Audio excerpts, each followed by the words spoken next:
Alrighty guys, welcome back to the Tay Dewey Show.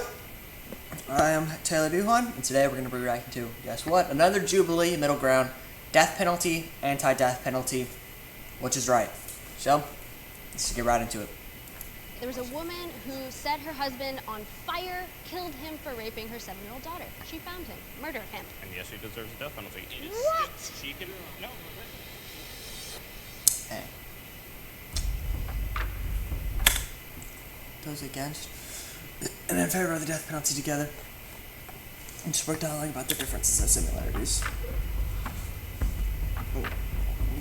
This seems like a very old studio, like compared to the other ones we've reacted to. This one's probably came out like a couple years ago, I'm betting. Yeah, 5 years ago. If you support the death penalty, please take the light to the left. If you do not support the death penalty, take the light to the right. I support that penalty, baby. Joe going, oh, they did it so weird.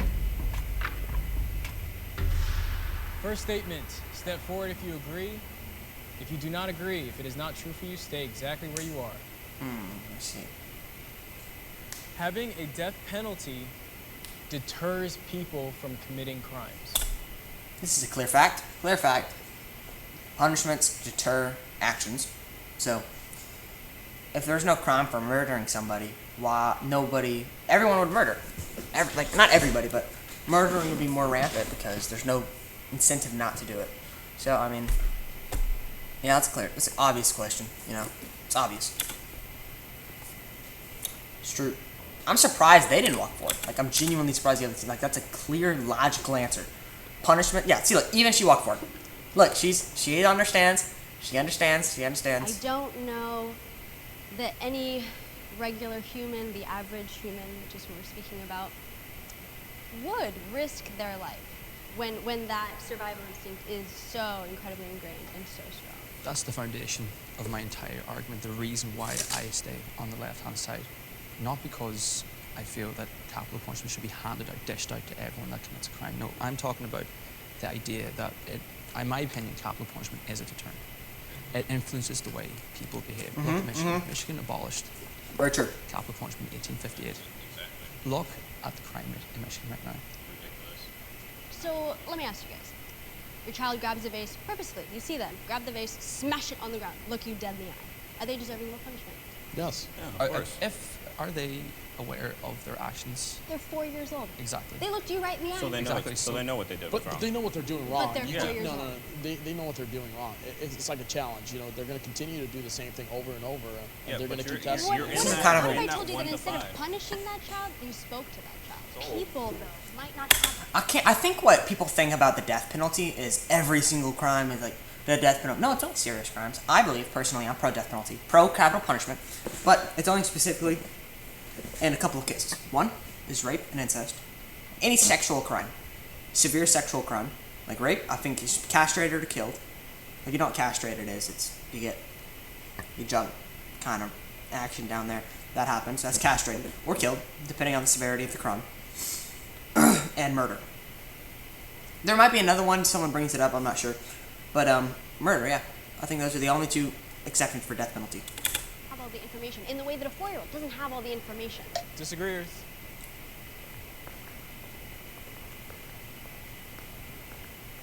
He's got a wild I really afro. don't remember any time someone was like, you know, I really want to kill someone, but that death penalty, man, oh.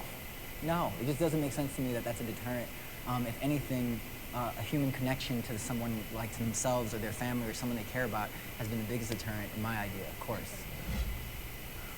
It's not saying, like, obviously I don't think this guy's hanging around murderers. I'm just saying it is a deterrent. It is something that'll keep people from killing. Anyone can be rehabilitated back into society. Yeah, I agree with that. I would rock for it. I'm genuinely surprised at these guys. I'm not saying it's easy, but I mean, anyone can if there's enough attention on something.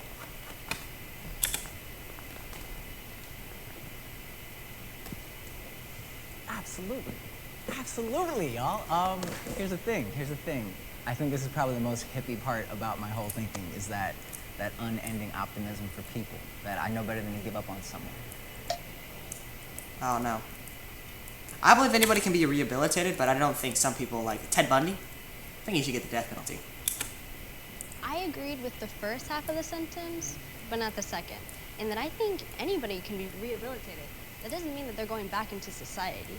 There are options for somebody to live a full, complete life and I actually agree with not her. be a I danger agree with to her. Society. You also have to look at it with child molestation cases. I mean, how are you going to send someone that did some crime like that that's so heinous? And it's happened many times where they release these people constantly, and they're still doing the same thing. No matter how much you try to rehabilitate someone, they also have to want to be rehabilitated in order for that to work out. Accept Yeah. help and want to So get that's over the it. thing. We're assuming people don't want to be rehabilitated. That's my whole point. Is that if you can believe Also, that people there's a don't want cost to be involved. rehabilitated, though, then you have to also believe the possibility that they could redeem themselves and do something amazing after that rehabilitation happens.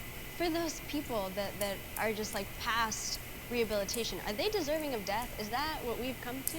It really depends on, again, what the of circumstances, course. what this Yeah. crime is. But that's where we get into, like, who are we to say who's deserving or not? We need to actually know their entire story and who they are as a person, their upbringing, what got them into that situation, their mental stability.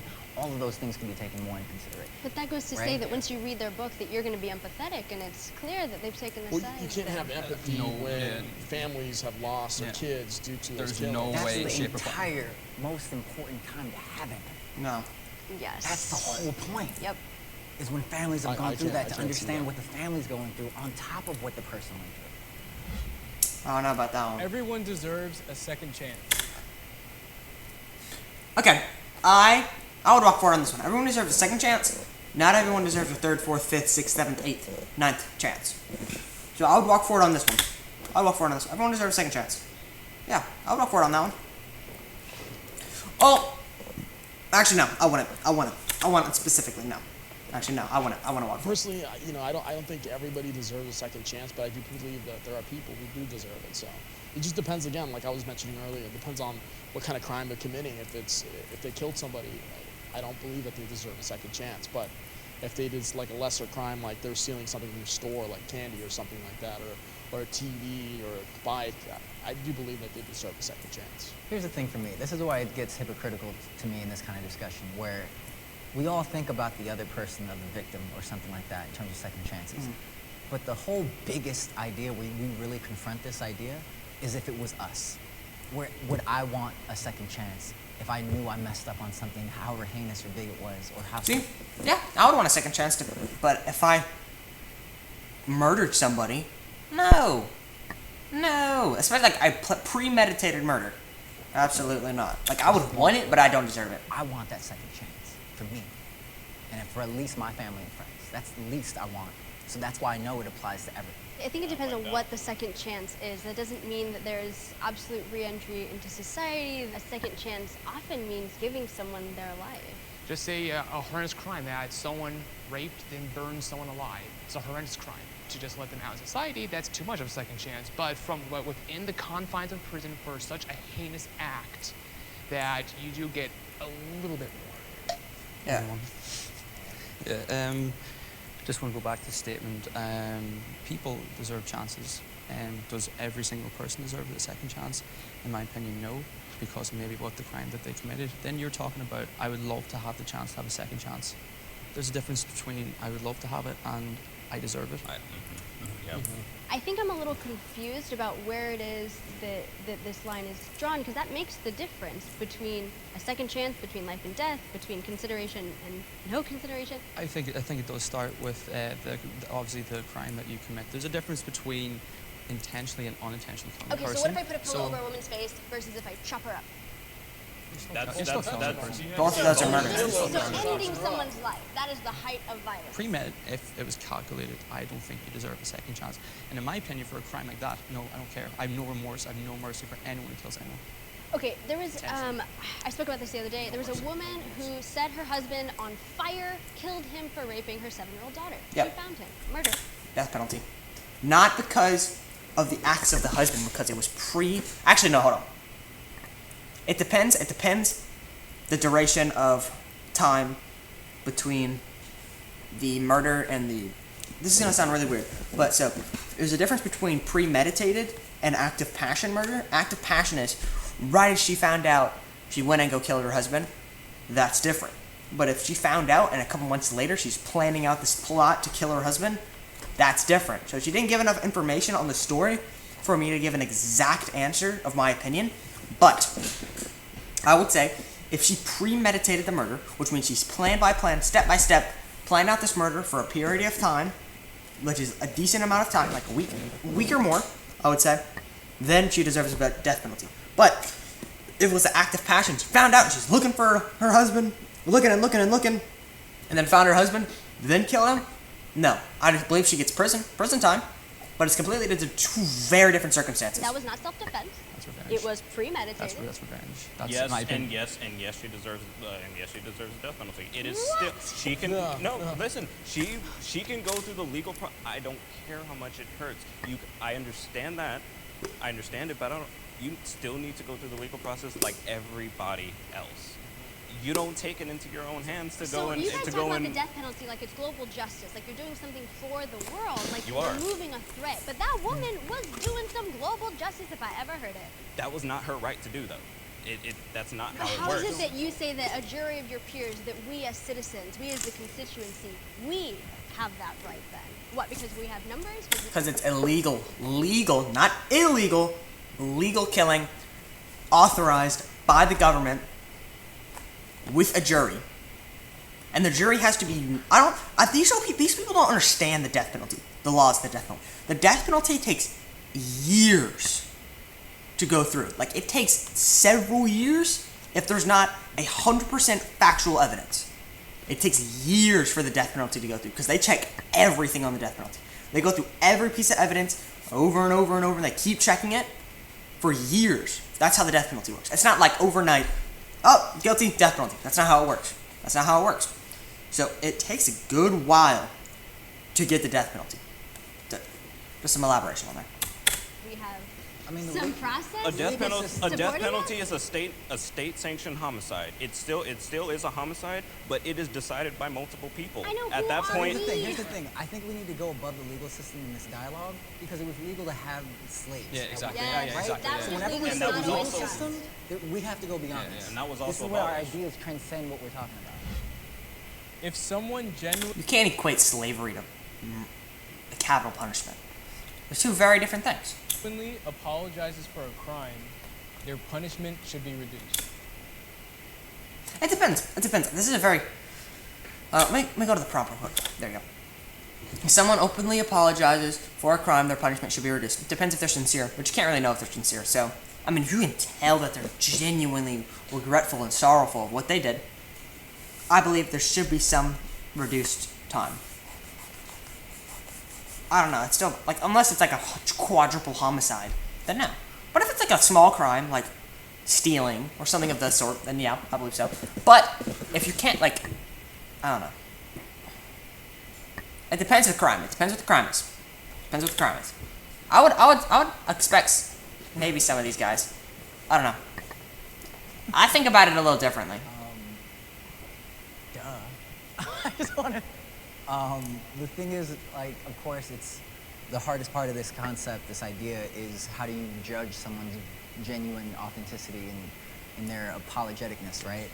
I specifically remember a case, Stanley Tookie Williams, this guy, really convinced me that he was apologetic for his crime. And the thing was, he believed he didn't commit the crime. He was innocent of the crime, but he was still apologetic for his past crimes that he had done in his life and the things that he did get convicted for. So when I saw that he made a children's book about preventing other kids from actually ending up where he ended up as a gang member and leader of the Crips, I believe, that was enough for me, where he's actually going out of his way to prevent future crime from happening for other people. I'm like, all right, I accept your apology, man. I accept that big time.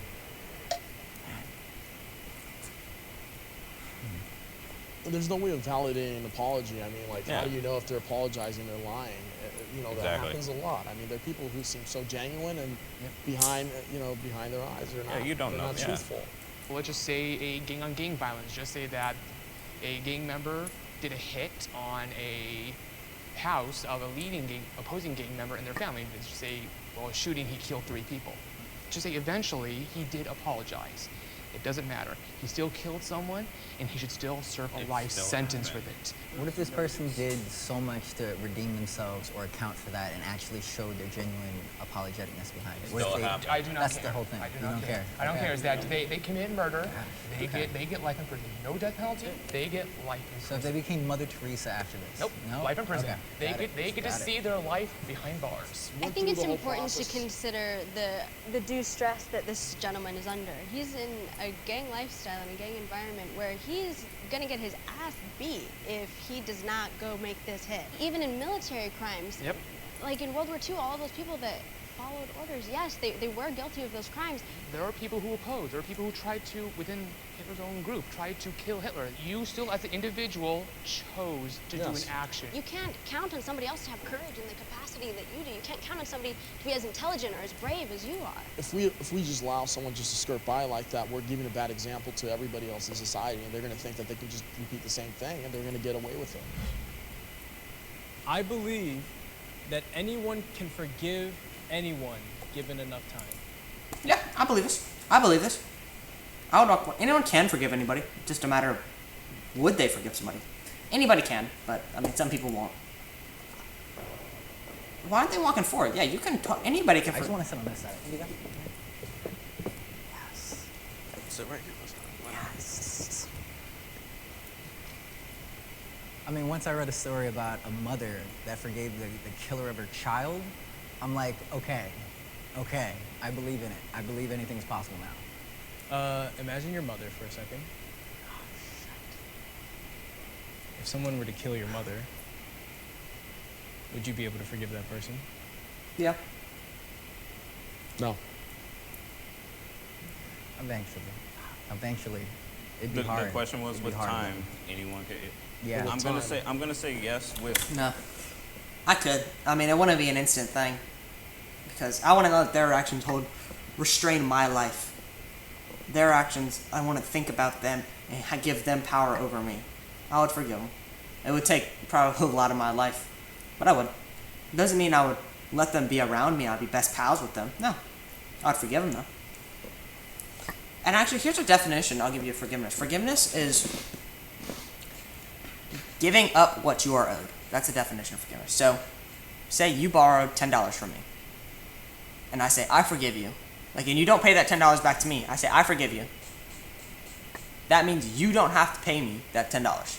I've forgiven you of what you owe me.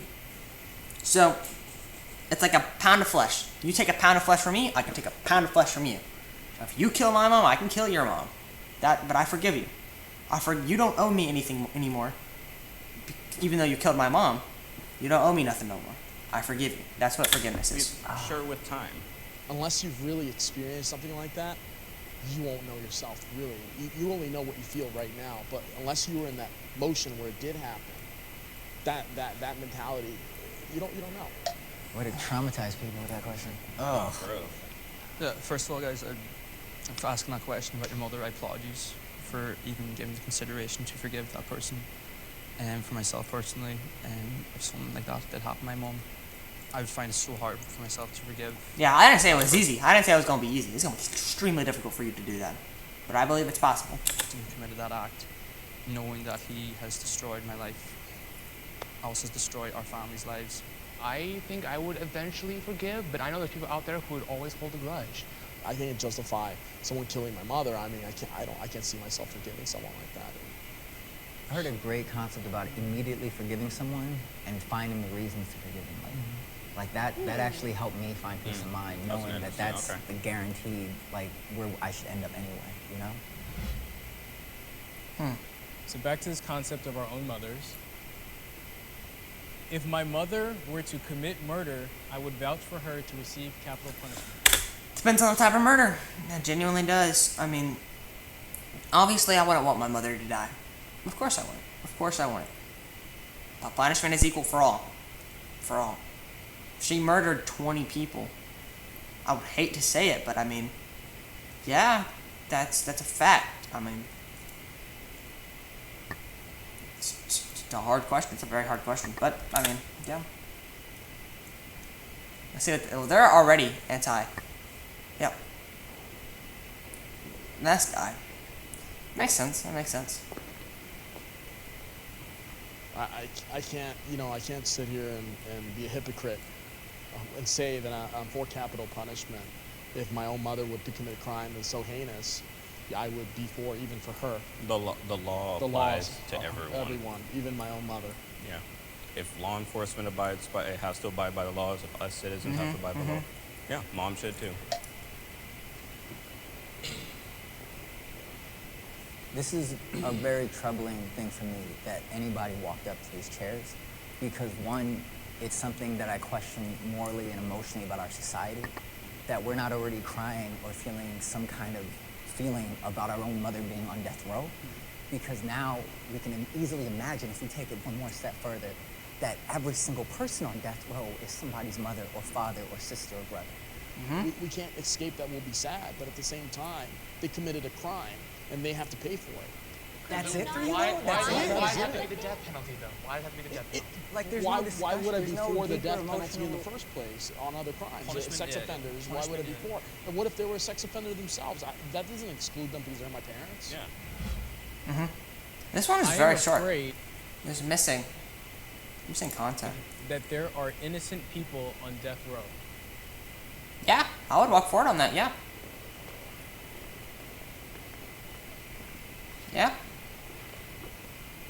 I think we can all agree Yep. Yeah. that Yeah. there has been instances. been There's many no denying that. cases. There's no denying that fact. Isn't the Well, current it could be more too. Yeah. There could be more people. The current count, I believe, ever since President Carter, is 100 people have been found not guilty due to basically witnesses lying, DNA, and such things. So 100 people is not a small amount. Yeah, if one person is innocent, People have been found not guilty due to basically shoot. witnesses lying, DNA, and such things. So 100 people is not a small.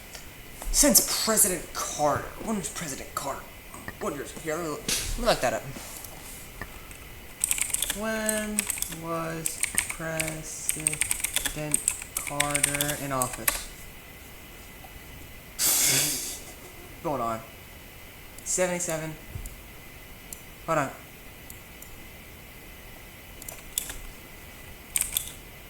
Office. Dang, that's like 50 years ago. That's actually a pretty good statistic for a lot of things. That's a pretty good statistic. That's not bad actually. Close that. Frick. Small amount. yeah, if one person is innocent, My computer. Yeah, that's actually not a bad amount. Obviously, I'm not happy that they got 50 people wrong. But, I mean, 1988? Is that what it was? 1981. 1981 to 2024. 23 years, so 43 years. 43 years, it's about 2 people wrong a year. It's not that bad. It's bad, probably more than that, but I mean, still, it's not bad. that's enough for me to not trust the legal system. And on top of that, in terms of corruption, racism, all these kind of things that affect our whole legal system, Racism? I don't know why it's taboo to say that. Like, yeah, we need to admit that more, and it's going to be okay. Like, let's admit it and move forward. Can I just hug you? She's good. She's good? Yeah. Okay. How's your mom doing? She's chilling. She's chilling. Yeah, she's safe. She's chilling. Okay. That's a wrap. Good job, guys. Alright, everybody. Thanks for watching the Tay Dewey Show. Comment, like, subscribe. See you guys in the next episode. Peace out.